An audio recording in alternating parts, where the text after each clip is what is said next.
बोलो सतगुरुदेव की जय हो। बंदी छोड़ सतगुरु रामपाल जी महाराज जी की जय हो। परमात्मा की सभी प्यारी आत्माओं को दास का सत साहेब। पुण्यात्माओं, एक समय सतलोक आश्रम बरवाला में 10 वर्षों से भक्ति कर रहे एक सारनामी भगत ने सतगुरु रामपाल जी महाराज जी से कहा कि गुरुजी, गांव वाले मुझे सरपंच बनाना चाहते हैं। पुण्यात्माओं, परमात्मा कहते हैं, इंद्र दा राज कागदा बिष्टा ना भोगा इंद्राणी नू।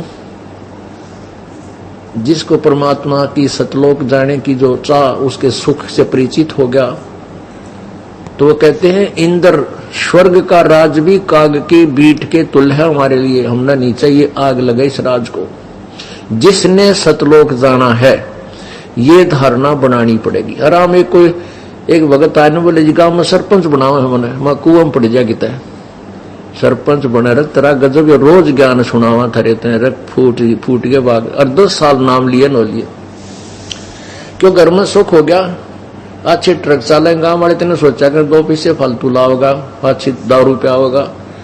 मैं बोला कुआं में पड़ जाए इसका अच्छा था ना जी, मत आज्ञा लेना है, मैं नहीं खड़ा हूंगा। फिर मैं इतना पूछ भी कैसे लिया मेरे ते तेरा गजब हुई।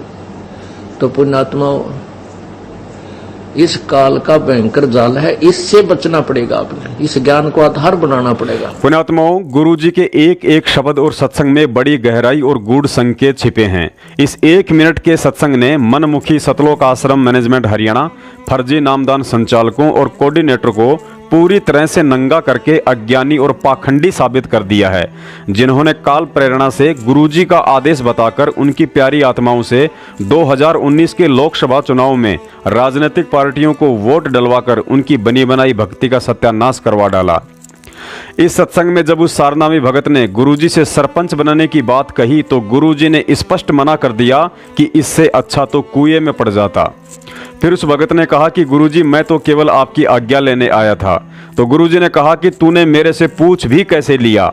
10 साल से इतना ज्ञान सुनने के बाद भी तूने ये कैसे सोच लिया कि गुरुजी मुझे सरपंच बनाकर राजनीति में जाने का आदेश दे सकते हैं? पुण्यात्माओं, समझदार भगत को संकेत ही काफी होता है। अब आप स्वयं निर्णय कर लेना कि सतलोक आश्रम मैनेजमेंट हरियाणा के पीछे चलकर आप नरक के रास्ते पर जा रहे हो या सतलोक के। आज का ये वीडियो एक भगत के लिए मुर्दे में प्राण डालने जैसा है, क्योंकि यह वीडियो विशेष तौर से सतगुरु रामपाल जी महाराज जी द्वारा बताई गई यथार्थ भक्ति विधि और मर्यादाओं को लेकर बनाया गया है। क्योंकि जो सतलोक आश्रम मैनेजमेंट हरियाणा नामदान संचालक कोऑर्डिनेटर और गुरुजी के कलयुगी परिवार वाले जब स्वयं ही भक्ति मर्यादाओं से दूर होकर मनमाना आचरण कर रहे हैं, तो भला उन भोली आत्माओं को कहां से सही रास्ता दिखा देंगे जो जाने अनजाने में फर्जी नामदान केंद्र से नाम दीक्षा ले रहे हैं। सतलोक आश्रम बरवाला में सतगुरु रामपाल जी महाराज जी के छोटे भाई महेंद्र ने अपने आप को सेकंड सतगुरु समझते हुए मनमुखी रूप से आश्रम के मुख्य गेट के पास एक कमरे में बैठकर भक्तों की शंकाओं का समाधान करने का ठेका ले रखा था। जबकि गुरुजी हमेशा सत्संगों में हमें संकेत किया करते थे कि बच्चों, यदि आपके मन में कोई शंका उत्पन्न होती है तो उसका एक ही समाधान है कि आप लगातार ध्यान से सत्संग सुनते रहिए। आपकी हर शंकाओं का समाधान सत्संग से ही निकल कर आएगा। उन्होंने कभी भी संगत में ये नहीं कहा कि मैंने आपकी शंकाओं के समाधान के लिए मेरे छोटे भाई महेंद्र को मेन गेट के पास एक कमरे में एसी लगाकर बैठा रखा है। सुनिए यह अनमोल सत्संग, जिसमें गुरुजी ने शंका समाधान के लिए ध्यान से सत्संग सुनकर ज्ञान को आधार बनाने के लिए ही कहा है, वरना ये भी कह सकते थे कि मेन गेट के पास मेरा भाई बैठता है, सत्संग समाप्ति के बाद उससे अपने शंकाओं का समाधान करवा लिया करो। तो क्या बताते हैं कि जेता अंजन आंजिए चश्मों में चमकंत। आप पुण्यात्माओं, सत्संग के दौरान आपका एकाग्रचित होना चाहिए कि शब्द इस दास के मुख से निकले हैं। इनमें प्रत्येक के अंदर बहुत बड़ा रहस्य और आपके काम की बातें होती हैं। आप जी इधर उधर ध्यान नहीं रखे, क्योंकि 2 घंटे की बात है, तो फिर 2 घंटे शाम होंगे, 4 घंटे, बाकी 20 घंटे बहुत कुछ होते हैं इधर उधर की सोचने। तो अब जैसे ये कई बार बताते हैं, कई भक्तों को शंकाएं भी रह जाती हैं। प्रत्येक को इंडिविजुअली नहीं बताया जा सकता, ना समाधान किया जा सकता। सत्संग इसलिए किया जाता है सामूहिक तौर पर आपको कुछ ऐसे गूढ़ रहस्य भी साथ में बताए जाते हैं जो आपको आवश्यक है। पुण्यात्माओं, सत भक्ति की यथार्थ विधि या तो सतगुरु स्वयं ही बताता है या फिर ध्यान से सुने जाएं तो उनके सत्संगों से ही पता चलता है कि भक्ति के विषय में शिष्य के लिए गुरु की तरफ से क्या आदेश व निर्देश होते हैं। आज 2014 के बाद मनमुखी सतलोक आश्रम मैनेजमेंट हरियाणा के फर्जी नामदान केंद्रों से जुड़े भगत भाई बहनों के साथ सबसे बड़ी समस्या यही है कि उन्हें ना ही तो सही तरीके से भक्ति विधि के विषय में बताया जाता है और ना ही मर्यादाओं के विषय में।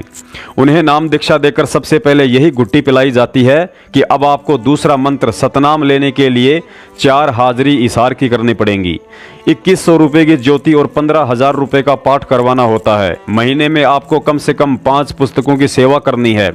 ट्रू वीडियो चैनल पर पवन दास के वीडियो मत देखना, नहीं तो नाम खंड हो जाएगा और आपको फिर से नाम लेने के लिए 4 हाजिरी हिसार की लगानी पड़ेंगी। आज जितने भी लोग, चाहे वे सतलोक आश्रम मैनेजमेंट हरियाणा वाले हों, चाहे उनके पीछे लगे हुए कोऑर्डिनेटर या नामदान संचालक हों, उनकी दुर्बुद्धि का मुख्य कारण यही है कि उन्होंने इस भक्ति मार्ग में गुरुजी द्वारा बताई गई विधि से भक्ति कम और अपनी मनमानियां अधिक की हैं, जिसका नतीजा यह निकला कि काल ने उनके सिर पर बैठकर गुरु को भगवान नहीं मानने दिया। मेरा विश्वास है जो भी भगत भाई बहन सतगुरु रामपाल जी महाराज जी द्वारा बताई गई विधि से भक्ति करने लग जाएगा, उसके बाद उसे अलग ही आत्मिक शांति का अनुभव होगा। फिर उसे ना ही तो नामखंड का भय रहेगा और ना ही इशार के चक्कर काटने पड़ेंगे, ना ही मूर्खों की तरह जगह जगह जाकर रक्तदान करना पड़ेगा और ना ही देहदान, ना ही उसे गुरुजी के आने तक कहीं पाठ के पैसे जमा करवाने की जरूरत पड़ेगी और ना ही किसी कोऑर्डिनेटर और नामदान संचालक की गुलामी की। उसे यह भी पता चल जाएगा कि संत रामपाल जी महाराज जी का भगत होकर इस भक्ति मार्ग में यदि किसी को बैसाखियों अर्थात कोऑर्डिनेटर, नामदान संचालक या गुरुजी के कलयुगी परिवार वालों की आवश्यकता महसूस होती है तो वह भगत नहीं बल्कि अपंग व्यक्ति है। आइए अब जानते हैं सतगुरु रामपाल जी महाराज जी द्वारा बताई गई यथार्थ भक्ति विधि के विषय में। संत रामपाल जी महाराज जी ने बताया कि भक्ति पर लगने से पहले साधक को सबसे पहले यह सुनिश्चित करके आश्वस्त हो जाना चाहिए कि उसे जो गुरु और भक्ति मिली है वे दोनों शास्त्र प्रमाणित हैं या फिर परंपरा आधारित हैं। संत रामपाल जी महाराज जी ने जो भक्ति बताई है उस भक्ति में दुनिया का कोई भी धर्मशास्त्र और मंडलेश्वर सुई के नोक जितनी खोट निकालने में भी सक्षम नहीं है। इसके उलट दुनिया भर के सभी धर्मशास्त्रों को खोलकर संत रामपाल जी महाराज जी ने यह दिखा भी दिया और साबित भी कर दिया कि आज की तारीख में इस पूरे विश्व में कोई भी ऐसा धर्मगुरु नहीं है जो भगत समाज को सुई के नोक जितनी भी शास्त्र प्रमाणित और सत्य साधना करवा रहा हो या उसे स्वयं कोई ज्ञान हो। बाकी महिमा की भूख में कालग्रास के लिए करोड़ 2 करोड़ चेले बनाकर अपने आप को संत महंत मंडलेश्वर और शंकराचार्य समझ बैठे बच्चों की तो बात ही छोड़ दीजिए। ध्यान रहे, जिस पंथ का प्रवर्तक और उसकी भक्ति जितनी अधिक सत्य होगी उस पंथ को मिटाने और उस पंथ से जुड़ी आत्माओं को परमात्मा से दूर करने के लिए काल भगवान के द्वारा अपने दूतों में प्रेरणा करके पाखंड भी उतना ही अधिक फैलाने की कोशिश की जाएगी। लेकिन भक्ति में पाखंड और पाखंडियों से बचने व लड़ने के विषय में परमात्मा ने एक विधि बताई है कि बज्रबान की बोऊ बाड़ी सतगुरु संत जीत है राड़ी। अर्थात एक भगत के लिए परमात्मा का तत्व ज्ञान वज्रबान रूपी हथियार के समान होता है और सतगुरु का सच्चा भगत उस तत्व ज्ञान को आधार बनाकर इस राड़ी अर्थात काल के फसाद से लड़कर अपनी जीत हासिल कर लेता है। आज का वीडियो देखने के बाद यदि आप इस वीडियो में सतगुरु रामपाल जी महाराज जी द्वारा बताई गई यथार्थ भक्ति विधि से भक्ति कर रहे हैं या इस विधि से भक्ति करने लग गए तो पहली बात तो यह कि आपको कभी कोई भक्ति मार्ग से भ्रमित कर ही नहीं सकता और यदि फिर भी सामने वाले का दाव लग गया तो यकीन मानिए इस भक्ति की शक्ति के आगे उसे अंत में झुकना ही पड़ेगा। नंबर 1, दंडवत प्रणाम। गुरुजी ने एक वाणी में बताया कि आधीनी के पास है पूर्ण ब्रह्म दयाल, मान बड़ाई मारियो बेअदबी सिरकाल। अर्थात भक्ति चाहे काललोक की हो या सतलोक की, यदि साधक में आधीनी नहीं है तो चाहे कितना ही दानी या ज्ञानी क्यों ना हो मोक्ष का अधिकारी नहीं बन पाता है। गुरुजी ने रावण का उदाहरण देकर यही समझाया कि आप रावण जैसी भक्ति कभी नहीं कर सकते जिसने अपने 10 शीश काटकर अपने इष्ट शंकर जी के चरणों में समर्पित कर दिए थे। लेकिन अहंकार ने अंत में उसे नरक का रास्ता दिखा ही दिया। साथ ही गुरुजी ने बताया कि भक्ति मार्ग में अहंकार और भगवान का खड़ा एक्सीडेंट है और इस अहंकार को समाप्त करवाने के लिए गुरुजी हमसे दंडवत प्रणाम करवाते हैं ताकि हमारे अंदर आदीनी और विनम्रता आए। आज 70% संगत उस विधि से दंडवत प्रणाम नहीं कर रही है जिस विधि से सतगुरु रामपाल जी महाराज जी ने स्वयं करके दिखाया है और हमें करने के निर्देश दिए हैं।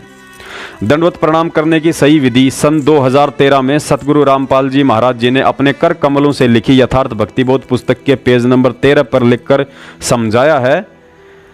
गुरुजी कहते हैं, अष्ट अंग से दंडवत प्रणामा, संध्या प्रात करो निष्कामा। जो लोग बिना भाव और सही विधि के दिन में उठते बैठते 50 बार दंडवत प्रणाम करते रहते हैं, उनके लिए कहा है कि यदि आप सही विधि और आधीनी भाव से सुबह शाम 2 समय भी परमात्मा को दंडवत प्रणाम कर लेते हो तो वह मुझे स्वीकार है। गुरुजी ने बताया कि दंडवत प्रणाम करते समय शरीर के 8 अंग जमीन से स्पर्श होने चाहिए, जैसे दोनों हाथों का अगला हिस्सा, दोनों हाथों की कोहनी, मत्था, नाक, छाती, पेट, दोनों पैरों के घुटने तथा दाएं पैर के पंजे पर बाएं पैर का पंजा रखकर डंडे की तरह जमीन पर सीधा लेटकर दंडवत प्रणाम किया जाता है।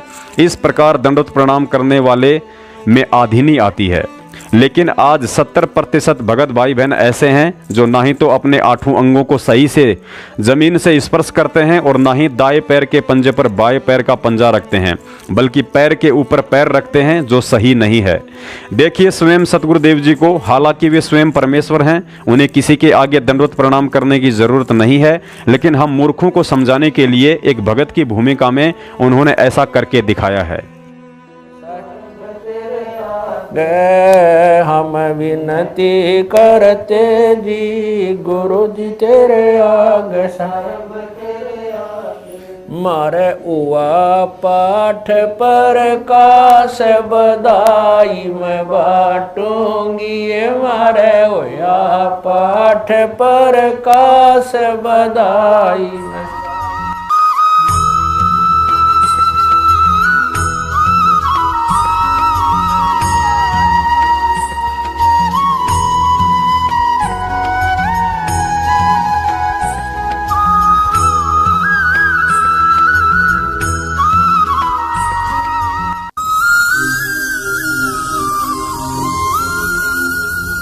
दंडवत प्रणाम, अब ये एक यज्ञ होती है, प्रणाम यज्ञ 5 यज्ञों में से एक है।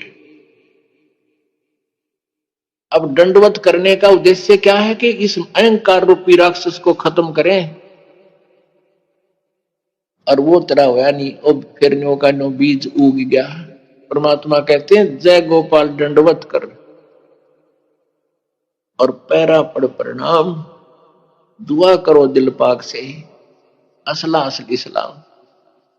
वैसे तो चाहे तुम कुछ भी करते रहो, जय गोपाल कुछ नाम लेते रहो, और वैसे भी दंडवत प्रणाम, पैरा पड़ प्रणाम। अगर हृदय से विनम्रता से आपके अंदर विनम्रता नहीं है, वह कोई लाभ नहीं। पर दुआ करो दिल पाक से, दंडवत प्रणाम करके दुआ करो दिल पाक से, पवित्र हृदय से विनम्रता से दंडवत प्रणाम करो। अब आपको यहां प्रणाम करवाने का उद्देश्य है कि इस अहंकार रूपी राक्षस का नाश हो। यह सबसे बड़ा शत्रु है भगवान के बारे में। गुरुजी ने बताया कि आप जब भी अपने गुरु को दंडवत प्रणाम करो तो उससे पहले आपको जो भी बड़ा मंत्र मिला है उसका 1 या 2 जाप अवश्य करें, क्योंकि जब हम त्रिकुटी पर जाएंगे तो हो सकता है वहां धोखा देने के लिए गुरु के रूप में काल भी आ सकता है। अतः जब आप दंडवत करने से पहले मंत्र का जाप करोगे और यदि काल होगा तो उसका वास्तविक स्वरूप सामने आ जाएगा और हम धोखा खाने से बच जाएंगे। 8 अंग जमीन से स्पर्श करने का मतलब यह नहीं है कि मिट्टी से स्पर्श करना है। दंडवत यदि आप जमीन पर कपड़ा बिछाकर करते हैं तो आपके 8 अंग उस कपड़े से स्पर्श होने चाहिए। यदि आप ट्रेन की सीट या पलंग आदि पर करते हैं तो उस वस्तु से स्पर्श होने चाहिए। कई बार मजबूरीवश या जगह की कमी के चलते हम पूरी विधि से दंडवत प्रणाम नहीं कर पाते हैं, लेकिन मन में भाव पूरा है तो वह दंडवत परमात्मा को स्वीकार्य होता है। गर्भावस्था में माता बहनें दंडवत नहीं कर पाती हैं, लेकिन मन में दंडवत प्रणाम करने का भाव है तो वह दंडवत प्रणाम परमात्मा को स्वीकार्य होता है। नंबर 2, 3 समय की आरती। संत रामपाल जी महाराज जी से नाम दीक्षा लेने के बाद 90% भक्तों को शुरुआती 5-6 महीने तक जो आत्मिक सुख शांति का अनुभव होता है वह बाद में धीरे धीरे लुप्त हो जाता है, क्योंकि 5-6 महीने तक हम किसी कोऑर्डिनेटर, सारनामी भगत या संत रामपाल जी महाराज जी के परिवार व रिश्तेदारों से दूर ही रहते हैं। लेकिन हम जैसे ही इन लोगों के संपर्क में आना शुरू कर देते हैं, उसी समय से हम गुरुजी द्वारा बताई गई विधि से भक्ति कम और इन लोगों के मनमाने आचरण के शिकार अधिक होने लग जाते हैं। जब कोई भगत इन कोऑर्डिनेटर, नामदान संचालक या किसी सारनामी भगत के घर पर जाता है और देखता है कि जब उनके घर में आरती चलती है तो कोई चाय बना रहा होता है, तो कोई बाथरूम में बैठा होता है, तो कोई आरती के साथ साथ आपस में बातें भी करते रहते हैं, उस सारनामी परिवार का यह नज़ारा देखकर वह नया नया नाम उपदेशी भगत सोचता है कि मैं तो यूं ही फालतू में सुबह शाम आरती में बैठकर अपना समय बर्बाद करता हूं। जब यह सारनामी परिवार आरती के साथ साथ अपने सारे कामकाज कर सकता है तो मैं क्यों नहीं कर सकता। ये लोग तो 10 साल से गुरुजी की शरण में हैं, इनको तो मेरे से अधिक ज्ञान है, ये जो कर रहे हैं वह ठीक ही होगा। और उसी दिन से ऐसा सोचकर वह व्यक्ति भक्ति में शॉर्टकट अपनाने लग जाता है और इसी तरह धीरे धीरे देखा देखी में यह आग सब जगह फैल जाती है। गुरुजी कहते हैं, जिन हरि जैसा सुमरिया ताको तैसा लाभ, ओसा प्यास न भाग ही जब लग धसे न आब। अर्थात उसके बाद उस भगत को वैसा और उतना ही लाभ मिलना शुरू हो जाता है जिस मनमानी विधि से वह अपने से बड़े भक्तों को देखकर उनके जैसी भक्ति करता है। फिर कोई छोटी मोटी परेशानी आने पर अज्ञानता के चलते उसे भक्ति और भगवान में दोष दिखाई देने लग जाते हैं। जब एक व्यक्ति संत रामपाल जी महाराज जी से नाम दीक्षा लेता है तो उसे 3 समय की आरती के लिए एक छोटी सी पुस्तिका दी जाती है जिसे भक्ति बोध के नाम से जाना जाता है। इस भक्ति बोध के पेज नंबर 7 पर प्रार्थना नाम का चैप्टर है। पुण्यात्माओं, विचार करने की बात है, सारी सृष्टि का मालिक समर्थ कबीर साहब सतगुरु रूप में हम 2 कौड़ी के तुच्छ जीवों से प्रार्थना करते हुए कह रहे हैं कि सर्व परमात्मा सतगुरु प्रेमी आत्माओं से प्रार्थना है कि महाराज कबीर साहिब व गरीबदास जी की वाणी से यह नित्य नियम का गुटका आपके लिए छपवाया गया है ताकि शुद्धि पूर्वक नित्य पाठ करके आत्मा का कल्याण कर सकें। बंदी छोड़ कबीर साहिब व गरीबदास जी महाराज की वाणी में यह विशेषता है कि इसके नित्य पाठ से आत्मा में दुष्कर्म त्यागने व भगवान चिंतन की शक्ति आती है। बंदी छोड़ कबीर साहिब व गरीबदास महाराज की वाणी स्वयं सिद्ध है। इसके नित्य पाठ से ज्ञान यज्ञ का लाभ होता है। जिस प्रकार किसी व्यक्ति को सर्प काट ले और वह मूर्छित हो जाए तो गारड़ू सर्प काटने का आध्यात्मिक इलाज करने वाला व्यक्ति कुछ मंत्र पढ़ता है, कुछ समय में वह मूर्छित व्यक्ति होश में आ जाता है तथा जीवित हो जाता है। ठीक इसी प्रकार आत्मा पर दुष्कर्मों का विष चढ़ा हुआ है जिससे आत्मा काम क्रोध मोह वश होकर मूर्छित पड़ी है, जो वाणी का पाठ करने से होश में आ जाती है। फिर परमात्मा का ध्यान, सुमरण, प्रभु गुणगान, गुरु धारण करके काल जाल से मुक्त हो जाती है। कुछ रोग भी वाणी के पाठ से कट जाते हैं। यदि पूर्ण संत से नाम लेकर विश्वास करके नित्य पाठ किए जाएं तो परिवार में सुख, धनवृद्धि व कुछ कार्य सिद्धि भी नाम जाप तथा वाणी के पाठ से होते हैं। क्योंकि यह ज्ञान यज्ञ है, यह निश्चय कर माने। परंतु पूर्ण मुक्ति के लिए पूर्ण गुरु की तलाश करें तथा नाम लेकर गुरु वचन में चलें और अपना जीवन सफल करें। नित्य पाठ का अर्थ यह है कि जो वाणी सतगुरु वचन में लिखा है उस पर अमल करना है, उसी प्रकार अपनी रहनी व करनी करें। पुण्यात्माओं, अब हम सतगुरु आशीर्वाद से इस प्रार्थना के मर्म को समझते हैं कि इसके माध्यम से गुरुजी ने हमें क्या आदेश और शिक्षा दी है। गुरुजी ने प्रार्थना रूप में हम भोली आत्माओं को समझाना चाहा है कि यह नित्य नियम की पुस्तिका आपके नित्य पाठ के लिए छपवाई गई है। पाठ का अर्थ होता है पुस्तक को देखकर पढ़ना। और आप जी नित्य नियम का वीडियो देखेंगे तो पता चलेगा कि स्वयं सतगुरु देव जी भक्ति बोध को हाथ में लेकर पाठ कर रहे हैं। पुण्यात्माओं, सतगुरु देव जी जिन्होंने इस भक्ति बोध की रचना की है उन्हें इसके पाठ करने की कोई आवश्यकता नहीं है, लेकिन उन्होंने हम मूर्खों के लिए एक बहुत बड़ा संकेत दिया है कि जब तक तुम लोग इस विधि से आरती नहीं करोगे तो कैसे तुम्हारी भक्ति सफल हो सकती है। आगे बताया है कि महाराज कबीर साहिब व गरीबदास जी की वाणी स्वयं सिद्ध है। इसके नित्य पाठ करने से परिवार में सुख शांति व कुछ रोग भी स्वतः ही कट जाते हैं। पुण्यात्माओं, ध्यान रहे, मजबूरी की बात अलग है, लेकिन जो भगत भाई बहन जानबूझकर खाली मोबाइल में आरती चलाकर गटर में जाकर बैठ जाते हैं या आरती के समय इधर उधर की बातों में लग जाते हैं, उन्हें ना ही तो रोग कटने वाले हैं और ना ही कोई शांति मिलने वाली है। यदि फिर भी किसी को मिल रही है तो समझ लीजिए यह शांति आपको वर्तमान की भक्ति से नहीं बल्कि पहले की संचित भक्ति से मिल रही है, जो एक दिन समाप्त होनी है। पुण्यात्माओं, विधिवत तरीके से तीनों समय की आरती करने वाले साधक को ना ही तो अंतर्यामी गुरुजी तक अपनी प्रार्थना पहुंचाने के लिए किसी कोऑर्डिनेटर की जरूरत पड़ेगी और ना ही गुरुजी के कलयुगी परिवार वालों की चमचागिरी करने की, क्योंकि जब हम सुबह के नित्य नियम का पाठ करेंगे तो अथ सर्वलक्षणा ग्रंथ में गुरुजी से रोजाना वे सभी आवश्यक वस्तुएं मांग लेते हैं जिनकी हमें भक्ति मार्ग में जरूरत पड़ती है। उसके बाद एक शिष्य को अपने गुरु से और कुछ भी मांगने की आवश्यकता नहीं रह जाती है। सर्वलक्षण ग्रंथ ग्रीव उत्तम कुल करता रे दे द्वादश भूषण संग रूप धर्म दे दया करे ज्ञान बद सत्संग श्री संतोष विवेक दे लक्ष्मण दया भव भक्ति वैराग दे नाम निरातन सारे योग युक्ति जगदीश से दे सूक्ष्म ध्यान दयाल ठीक इसी तरह जब हम संध्या आरती का विधिवत तरीके से पाठ करते हैं तो हम अपनी जाने अनजाने में की गई दैनिक और जन्म जन्मांतरों की सभी गलतियों व पाप कर्मों की रोजाना समायाचना करते हैं। और जब तक हम समायाचना नहीं करेंगे तो हमारे पाप कर्म कैसे हल्के हो सकते हैं। अतः किसी दिन अचानक दुखों का पहाड़ टूटने के कारण गुरुजी के आगे रोने से बेहतर है कि हम रोज संध्या आरती करके उनसे समायाचना मांगते रहें, ताकि किसी दिन अचानक गिरने वाले दुखों के पहाड़ से बचा जा सके। मेरे अवगुण किए तो बहुत किए अर्थ न मानी हार भावे बंदा बख्श दियो भावे गर्दन तार मेरे अवगुण मेरे पाप जी बख्शो गरीब नवाज जो मैं पूत कपूत हूँ गौर पिता को लाज फिर मैं अपराधी जन्म का नक्शक बड़े विकार तुम दाता दुख बंधना मेरी करो समार गुण किए घनेरे फिर भी भले बुरे हम तेरे गुण किए घनेरे फिर भी भले बुरे हम तेरे दास को जान कर पट नादान ओ नादान मोहे बरस दियो अविनाशी दास को जान कर पट नादान ओ नादान मोहे बख्श दियो अविनाशी मेरे गुरु देव भगवान भगवान दियो काट काट की फांस।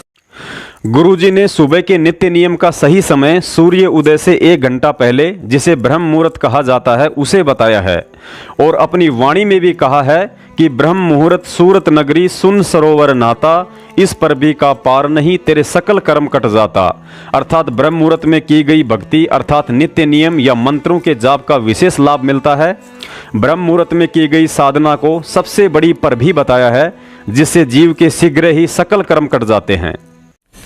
ब्रह्म मुहूर्त सूरत नगरी सुन सरोवर नाता या पर भी का पार नहीं रे सकल कर्म कट जाता। सुरत नरत मन पवन बंद कर मेरे दंड चढ़ जाता। सहस कमल दल फूल रहे हैं अमी महारस खाता। जहां अलख निरंजन जोगी बैठा जहां से रहा न भाता। गरीबदास पारंग प्राण है वो शंख कमल खिल जाता। पुण्यात्माओं, इसके अलावा गुरुजी ने बताया कि किसी कारणवश यदि आप समय अभाव के चलते बैठकर पाठ आरती नहीं कर सकते हैं, जैसे सुबह सुबह माता बहनों को स्कूल के लिए बच्चों का खाना बनाना, उन्हें तैयार करना आदि कई तरह के काम होते हैं, उसके लिए गुरुजी ने बताया कि जब आप घरेलू कार्य करते हो तो परमात्मा की आरती स्पीकर में या मोबाइल में लगा दीजिए तथा साथ में अपना काम भी करते रहिए, लेकिन ध्यान परमात्मा की वाणी में रखिए। ध्यान रहे, ये विधि केवल उन्हीं आत्माओं के लिए है जो समय निकाल पाने में मजबूर हैं। यदि आपके पास समय है और फिर भी आप बैठकर आरती नहीं करते हैं तो आप परमात्मा के दोषी हैं। नंबर 3, प्रथम मंत्र के विषय में। नाम दीक्षा के समय भक्ति बोध के साथ गुरुजी हमें एक मंत्र कार्ड देते हैं जिसके आगे पीछे 7 मंत्र लिखे होते हैं। उसके विषय में गुरुजी ने बताया कि इसकी कम से कम प्रतिदिन एक माला अर्थात 108 मंत्र अवश्य करने हैं। यदि अधिक करते हैं तो आप जल्दी ही भक्ति के धनी बनते हो। इसके विषय में गुरुजी ने यह भी बताया है कि आप प्रथम मंत्र का मानसिक जाप भी कर सकते हो और बोलकर भी जाप कर सकते हो, लाभ समान ही बताया है। कुछ भगत भाइयों को शंका रहती है कि यदि प्रथम मंत्र करने बैठ गए तो पूरे 108 मंत्र करने जरूरी होते हैं, उससे पहले नहीं उठ सकते हैं, लेकिन गुरुजी ने बताया कि ऐसी कोई बाध्यता नहीं है, यह आपकी मर्जी और समय के ऊपर निर्भर करता है। यदि आप फ्री हैं तो 108 मंत्र को लगातार भी कर सकते हैं, अन्यथा आप इसे चाहो जितने पार्ट में कर सकते हो, लेकिन जब भी करो और जितने भी मंत्र करो उसे ध्यान लगाकर अवश्य करो।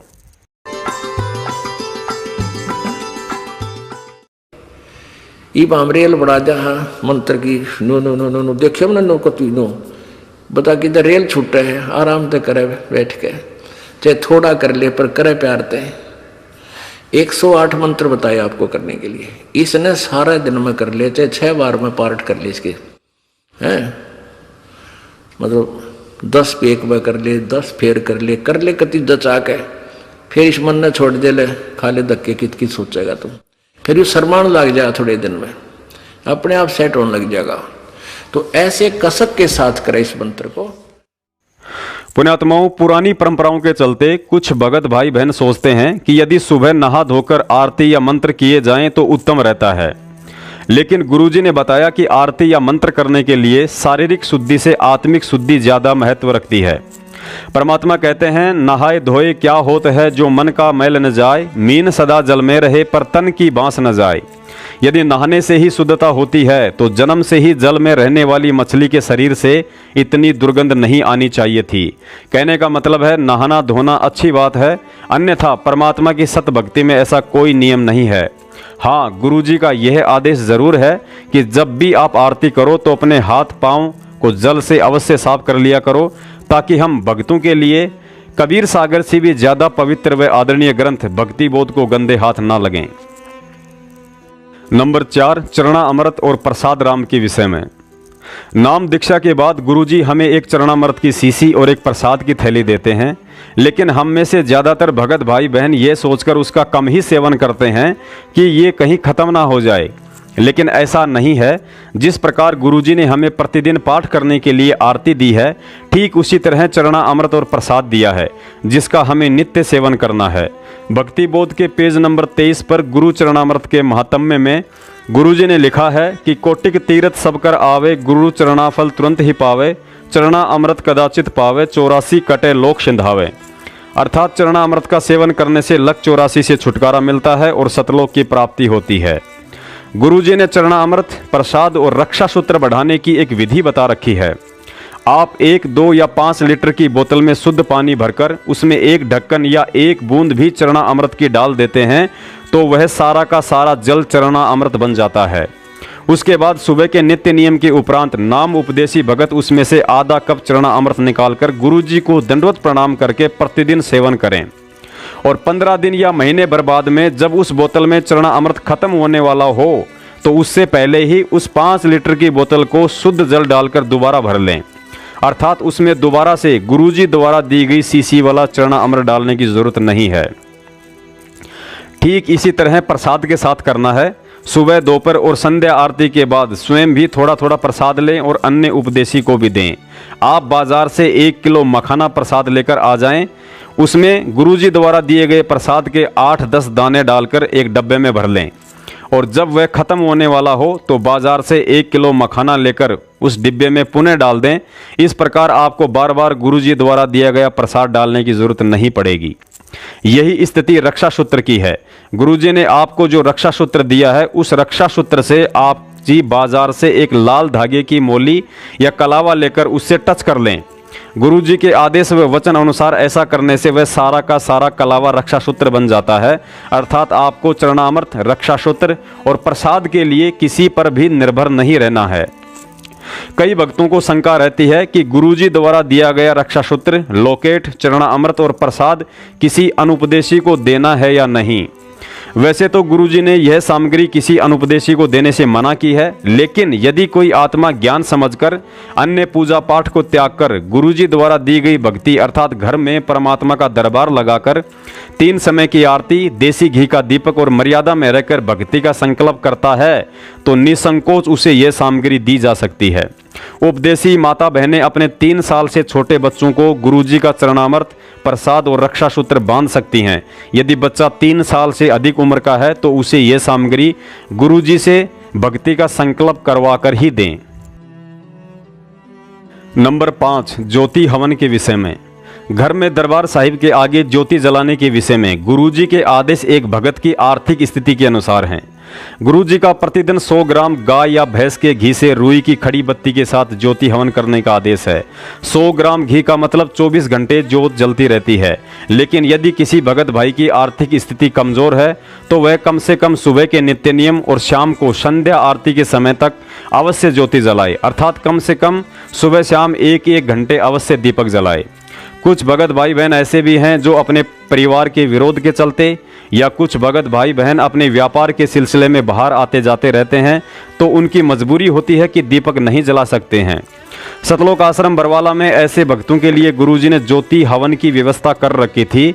अर्थात ऐसे भगत बरवाला आश्रम में गुरुजी के कर कमलों में दर्शनों के समय 500 रुपये दिया करते थे। फिर गुरुजी उनके नाम से 1.25 किलो घी की ज्योति जलाया करते थे। लेकिन वर्तमान में मेरठ के अलावा ऐसी कोई व्यवस्था कहीं नहीं है। हालांकि मनमुखी सतलोक आश्रम मैनेजमेंट के ठगों ने दिल्ली के मुंडका में ऐसा ड्रामा जरूर कर रखा है, लेकिन आप सब परिचित हैं कि आपका वह ज्योति और पाठ के नाम पर दिया गया पैसा कब राजनीति और आरक्षण में लगा दिया जाए आपको भी पता नहीं चलेगा। आपको तो उस समय पता चलेगा जब कुपात्रों को दिए गए दान के कर्म के कांटे चुभने शुरू होंगे, लेकिन तब तक बहुत देर हो चुकी होगी। मेरठ में पिछले 4 वर्षों से हर महीने के दूसरे रविवार को सत्संग होता है, जहां किसी भी भगत भाई बहन से पाठ, ज्योति, दान या 10वां अंश का 1 पैसा ना ही तो आज तक लिया गया है और ना ही लिया जाएगा, क्योंकि पाठ, ज्योति, दान और 10वें अंश का पैसा केवल सतगुरुदेव के हाथों में देने से ही सफल होता है। मेरठ में पिछले 4 साल से परमात्मा के दरबार में लगातार 20 किलो के पात्र में देसी घी की ज्योति प्रज्वलित हो रही है। वहां केवल वे भगत भाई भी घी डाल सकते हैं जो किसी मजबूरीवश अपने घर पर ज्योति नहीं जला पाते हैं, ताकि उनका वहां हवन यज्ञ होता रहे। नंबर 6, अन्नदेव की आरती के विषय में। उसके बाद गुरुजी ने हमें अन्नदेव की आरती दी है, जो भक्ति का ही एक हिस्सा है। गुरुजी का आदेश है कि खाना खाने से पहले और खाना खाने के बाद अन्नदेव की आरती अवश्य करनी चाहिए, चाहे मन ही मन करें या बोलकर कर लीजिए। अन्नदेव की आरती भक्ति बोध के पेज नंबर 66 पर लिखी हुई है। प्रतिदिन देखकर करते रहने से कुछ ही दिनों में दोनों आरतियां याद हो जाती हैं। अन्नदेव की आरती के प्रत्येक श्लोक में भगत को एक कथा का पुण्य मिलता है। इसके अलावा अन्नदेव की आरती के 2 मुख्य कारण और होते हैं। प्रथम तो यह है कि भोग लगाकर हम परमात्मा का धन्यवाद करते हैं कि उन्हीं की रजा से हमें इस काल लोक में रोटी के टुकड़े खाने को मिल रहे हैं, वरना जो गलती हमने सतलोक में की थी उसकी सजा तो इतनी भयंकर है कि हमें यहाँ पानी भी नसीब नहीं होना चाहिए था। अतः अन्नदेव की आरती करके हम परमात्मा का धन्यवाद करते हैं। दूसरा कारण यह है कि हम जिस गंदे लोक में रहते हैं यहाँ की हर वस्तु गंदी है, लेकिन परमात्मा को भोग लगाने और अन्नदेव की आरती करने के बाद यदि भोजन में कुछ दोष हुआ तो वह दूषित भोजन भी उसी तरह अमृत बन जाता है जैसे मीराबाई के हाथ में जहर का प्याला अमृत बन गया था। नंबर 7, सतनाम और सारनाम के विषय में। सतनाम और सारनाम के विषय में दास विशेषकर उन सभी पुण्यात्माओं से प्रार्थना करना चाहेगा जिन्होंने बरवाला कांड 2014 के बाद मनमुखी सतलोक आश्रम मैनेजमेंट हरियाणा के द्वारा गांव-गांव और शहर-शहर में खोले गए फर्जी नामदान केंद्रों से नाम ले चुकी हैं। क्योंकि उन सभी आत्माओं को सतनाम के लिए यही कहा जाता है कि हिसार की 4 तारीख कर लो, उसके बाद सतनाम दिया जाएगा। और जो आत्माएं 2014 से पहले नाम दीक्षित हैं, उन्हें भी यही पाठ पढ़ाया जाता है कि आप अपने अपने नाम दीक्षा फार्म नामदान केंद्रों पर जमा करवा दो, उसके बाद आप सभी को सार नाम दिया जाएगा। पुण्यात्माओं, यह सतनाम और सारनाम कोई आलू टमाटर नहीं है जो हिसार के 4 चक्कर काटते ही मिल जाएगा, बल्कि इस दुनिया की सबसे अनमोल और कीमती वस्तु है। सतनाम और सारनाम केवल उसी आत्मा को दिया जाता है जो उस नाम के योग्य हो जाती है, लेकिन फर्जी नामदान संचालकों के द्वारा तो 4 हाजिरी का नियम बनाकर इस नाम की गुणवत्ता और महत्वता को मिट्टी में मिलाया जा रहा है। जब तक आप मर्यादा में रहते हुए प्रथम मंत्र की भक्ति पूरी नहीं कर लेते हैं, तब तक आप सतनाम के लायक नहीं बनते हैं, और जब तक आप सतनाम की भक्ति पूरी नहीं कर लेते हैं, तब तक आप सारनाम के लायक नहीं बनते हैं। और आपके प्रथम मंत्र और सतनाम की भक्ति आदि है या पूरी हो चुकी है, इसका आकलन करने में स्वयं सतगुरु रामपाल जी महाराज जी के अलावा इस सृष्टि में अन्य कोई भी सक्षम नहीं है। गुरु जी ने तो यहाँ तक संकेत दे दिया है, यदि आप सतनाम और सारनाम लेने में जल्दबाजी करते हो और मैंने दे भी दिया तो वह काम नहीं करेगा, चाहे उसे जपते रहना। यही कारण है कि आज सतलोक आश्रम मैनेजमेंट के गुंडों का, गुरु जी के कलयुगी परिवार वालों का तथा बड़े बड़े समझे जाने वाले मायाधारी लोगों का ना ही तो सतनाम काम कर रहा है और ना ही सारनाम। फिर इन भक्ति के फकीरों से लिया हुआ सतनाम और सारनाम आपके ऊपर कैसे काम कर सकता है? यकीन नहीं है तो सुन लीजिए गुरु जी के मुख कमल से। ये जो सारनाम प्राप्ति के लिए पुण्यात्मा आते हैं, ये एक नकल ना बनावें कि उसने मिल गया मुझे नहीं मिला। इस तरह इस मार्ग में नहीं चलेगा, आप बिछुड़ जाओगे। अब सतनाम क्या है? 2 अक्षर का है जो आपको दे रखा है। जैसे धन धन सतगुरु सच्चा सौदा वाले 3 नाम देते हैं, अकाल मूर्त, सब स्वरूपी राम, सतपुरुष। अब ये तो ऐसे है जैसे अकाल मूर्त भी, अकाल माने जिसका कभी मृत्यु ना होए, और मूर्त माने साकार परमात्मा, उस मूर्त का कभी अंत ना होए, साकार परमात्मा, अविनाशी परमात्मा। और सतपुरुष, सत माने अविनाशी, पुरुष माने प्रभु, सतपुरुष अविनाशी परमात्मा। शब्द स्वरूपी राम, शब्द खंड नहीं होता, यानी अविनाशी रूप परमात्मा, वो भी अविनाशी भगवान। तो इन तीनों का अर्थ एक ही है। जैसे जल पानी नीर, जल पानी नीर करते रहो, इससे क्या लाभ होगा? वो जल मिले कैसे, वो सतपुरुष मिले कैसे, अकाल मूर्त मिले कैसे? वो उसका प्रोसीजर न्यारा है। जैसे हैंड पंप लगाना पड़ता है जल प्राप्ति के लिए, तो सतनाम का 2 अक्षर का काम तो बोकी मारने का और पाइप नीचे ले जाने का, इतना समझो। और इसके बिना सार नाम काम नहीं करे, और सार नाम के बिना या बोकी काम नहीं करे। पानी तक पहुंच भी गई, जल तक। और एंड पंप यू सार नाम है ऊपर, वो मशीन बना बांध कर ऐसे घुमाते हैं, वो भी जाप करने का है, उसकी भी अभ्यास करना है। तो ये सारा कुछ मिलकर तीनों 2 अक्षर का काम समझ लो। पानी तक पहुंच गए, जल तक पहुंच गए। जल तक पहुंचने के बाद फिर हैंड पंप लगाना अनिवार्य है ना, उस बिना भी व्यर्थ है, वो सारी मेहनत व्यर्थ गई।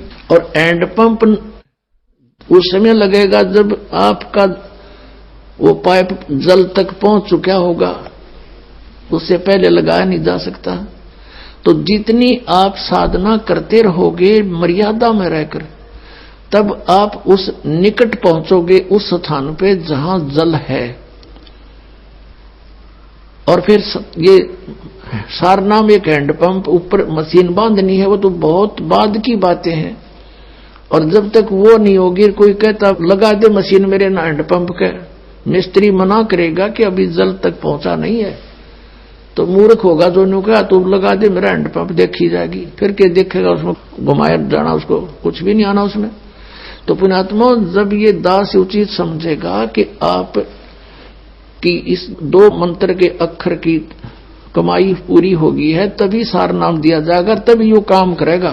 वैसे दे भी दूंगा तो झप्पे जाइए, कोई लाभ नहीं। तो इसमें जल्दी नहीं मचावे। आपके लिए है यू दास ने और क्या काम करना। यूनिवर्सिटी खोल ली है तो सर्टिफिकेट भी, डिग्री भी आपको देनी ही देनी है, पर जो फेल हो गया उसने क्यों कर देंगे? तो पास होने योग्य प्रयत्न करो और सबको मिलेगा। भी क्या कोई बात, 2 दिन पीछे मिल जाएगा।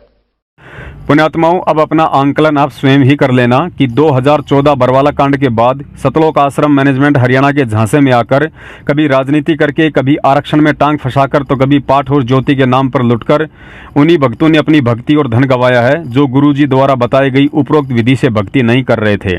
और जो भगत भाई बहन गुरुजी द्वारा बताई गई विधि से भक्ति कर रहे थे वे राजनीति और आरक्षण की बिरानी आग में जलने से दूर ही रहे हैं। परमात्मा कहते हैं, जो बच्चा गऊ की नज़र में यूं साई को संत, भक्तों के पीछे फिरे वो भक्त वत्सल भगवंत। अर्थात भगवान केवल अपने उन्हीं बच्चों के साथ साई की तरह रहता है जो उनके द्वारा बताई गई मर्यादित विधि से भक्ति मार्ग पर चलते रहते हैं। कबीर साहिब जी की एक वाणी है, 5 पहर धंधे गया, 3 पहर गया सोए, 1 पहर हरि नाम बिना तेरी मुक्ति कहाँ से होए। आज की तारीख में इस दुनिया में संत रामपाल जी महाराज जी और उनके द्वारा चलाए गए यथार्थ 13वें कबीर पंथ के अलावा एक भी ऐसा पंथ या संत आपको दुनिया में कहीं नजर नहीं आएगा जो इस वाणी के अनुसार 1 पहर यानी 3 घंटे की भक्ति साधना करवा रहा हो।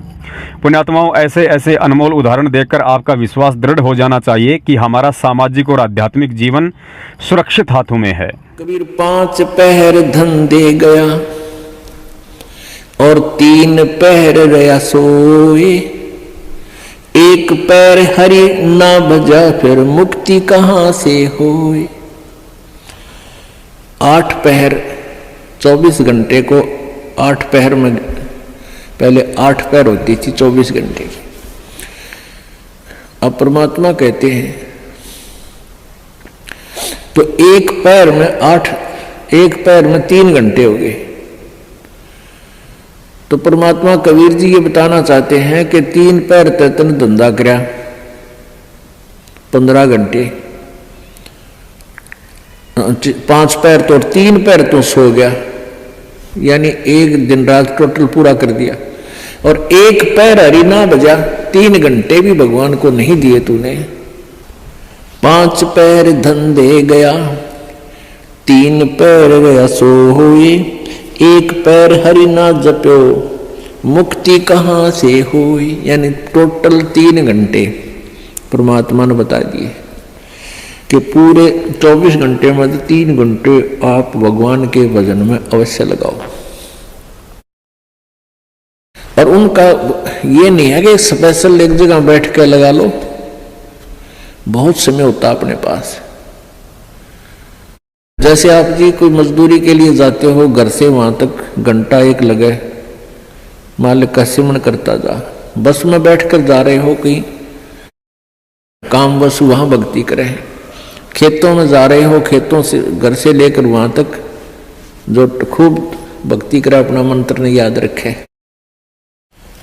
और बहुत से ऐसे कार्य हैं जो काम करते करते भी हम भगवान की भक्ति कर सकते हैं। जैसे खेत में आली हल जोतता है,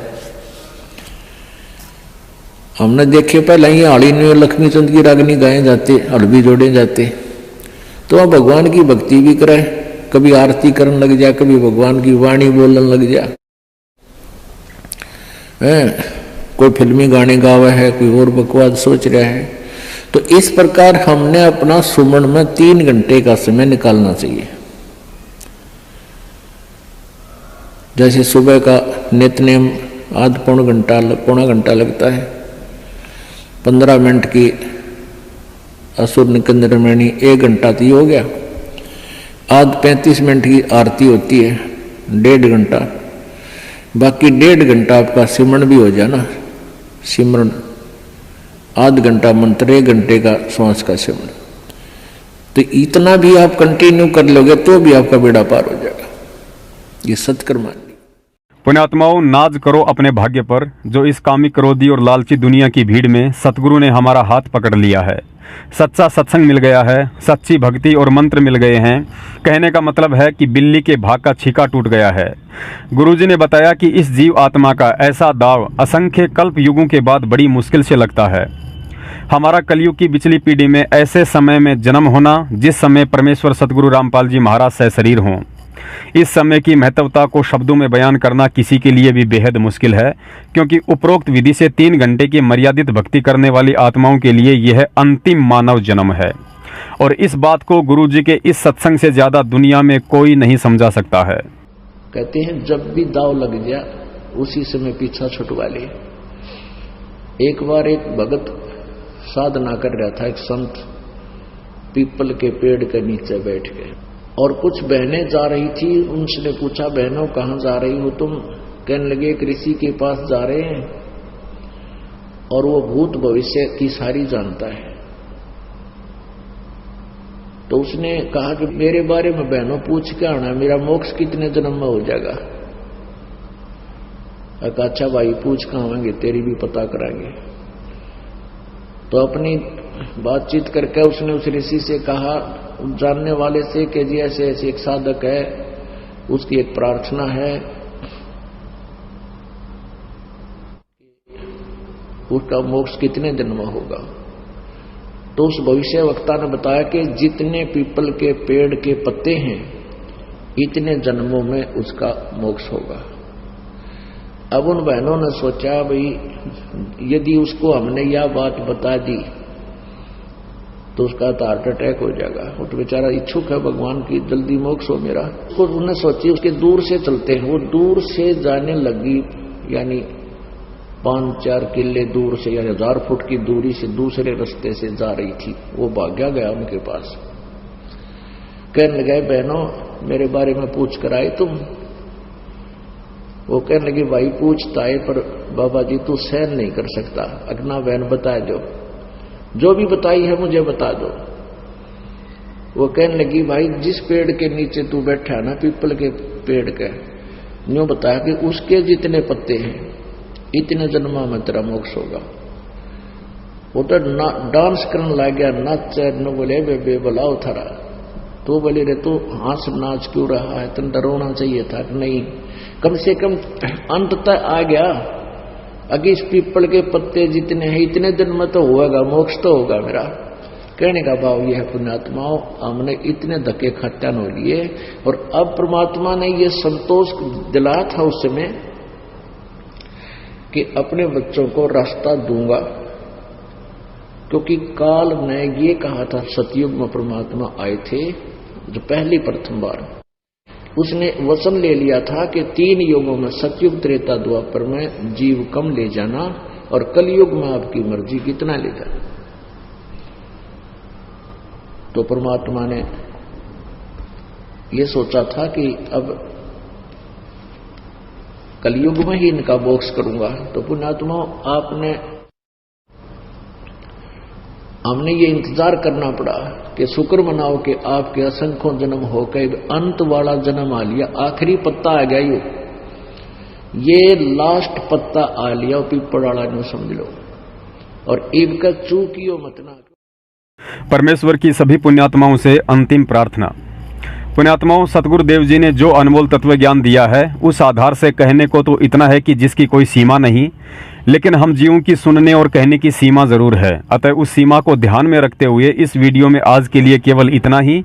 और इतना संदेश देने के बाद यदि भगत होकर भी किसी को समझ में नहीं आता है और सही गलत का निर्णय नहीं कर पाता है, तो उन आत्माओं के लिए केवल यही कहा जा सकता है कि काल एजेंट सतलोक आश्रम मैनेजमेंट हरियाणा ने आप लोगों से गुरुजी की आड़ में मनमाने और उल्टे कर्म करवाकर समुद्र की मछली से पोखर का मेंढक बना दिया है। अब इस पोखर रूपी सतलोक आश्रम मैनेजमेंट के चंगुल से निकलकर भक्ति के समुद्र में सत्सेवक बनकर सैर करना आपके बस की बात नहीं, बल्कि यह तो तभी संभव है जब आप पर किसी दिन परमात्मा की मेहर भरी दृष्टि पड़ जाए।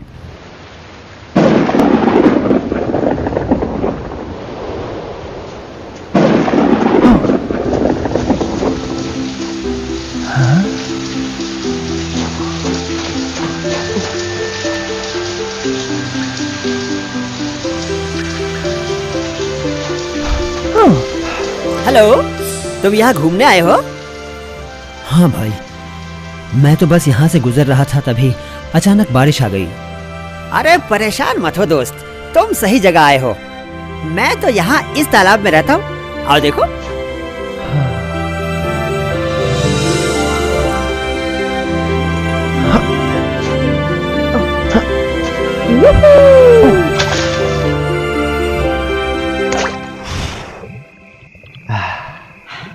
तो देखा तुमने कितना बड़ा है मेरा तालाब?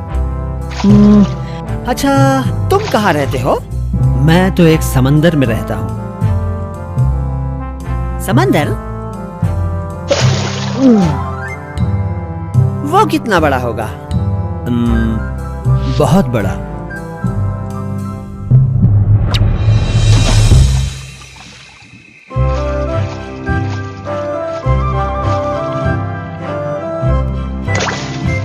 क्या तुम्हारा समंदर इतना बड़ा है? नहीं, इससे बड़ा। तो क्या तुम्हारा समंदर इतना बड़ा है? इतना बड़ा? इतना बड़ा?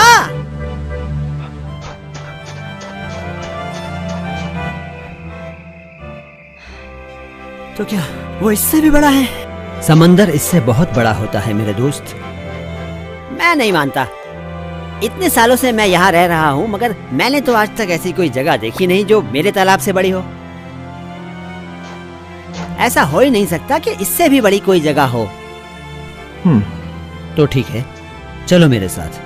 आओ, मैं तुम्हें दिखाता हूँ कि समंदर कैसा होता है।